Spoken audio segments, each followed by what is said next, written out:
सर्वात मोठी बातमी घडामोडी पाहण्यासाठी चॅनेल सबस्क्राईब करा। मंत्री गणेश नाईक यांनी उपमुख्यमंत्री एकनाथ शिंदे यांना इशारा दिला आहे। पक्षाने परवानगी दिली तर त्यांचे नामोनिशाण मिटवून टाकेन असं नाईक यांनी म्हटले आहे। महापौर पदावर बोलताना नाईक म्हणाले की मी माझ्या भावना व्यक्त केल्या होत्या की ठाणे जिल्ह्यासह MMRDA परिसरामध्ये महायुतीच्या सर्व कार्यकर्त्यांना नेत्या लोकांची खासदारकी असते, आमदारकी असते, पण महापालिका आणि नगरपालिका ही कार्यकर्त्यांची असते। एकदा त्यांना लढू द्या, लढल्यानंतर त्यांना पुन्हा ज्याचे नगरसेवक जास्त त्याचा महापौर करू, त्याला दुसरा पक्षांनी पाठिंबा द्या। काही ठिकाणी दुर्दैवाने ती संधी मिळाली नाही।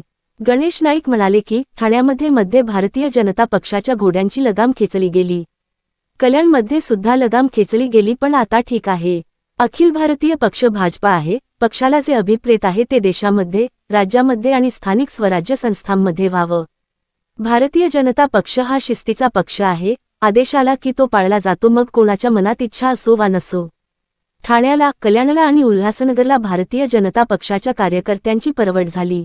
माझ्यासारख्याने नाही बोलायचं, मग कोणी बोलायचं? याचा अर्थ तरी सुद्धा कार्यकर्त्यांनी शिस्त पाळली, त्या कार्यकर्त्यांचा कौतुक आहे। गणेश नाईक यांनी म्हटले की 11 वर्षाच्या काळामध्ये मोदीजींनी एक संघ करण्याचा प्रयत्न केला। देवेंद्र फडणवीस यांनी प्रतिकूल परिस्थिती सुद्धा राज्याचा कारभार नीटनेटका केला। अशा परिस्थितीमध्ये कार्यकर्त्यांनी प्रयत्नांची पराकाष्ठा केली आणि भारतीय जनता पक्षाचे विचार लोकांपर्यंत घेऊन गेले, म्हणून 74% यश मिळालं। माझं म्हणणं आहे की भारतीय जनता पक्ष एकटा लढला असता तर कल्याण आणि उल्हासनगर महापौर झाला असता। किल्ले कोणाचे नाहीत। भारतीय जनता पक्षाने आता परवानगी दिली ना, यांचं नामोनिशाण साफ करून टाकू। हे आज मी परत बोलतोय, पण भारतीय जनता पक्षाचा पक्ष शिस्तीचा आहे म्हणून आम्ही आदेश मानतो। मनाला न पटताना हे कार्यकर्त्यांनी सहन केलं आहे असंही नाईक यांनी म्हटलं आहे।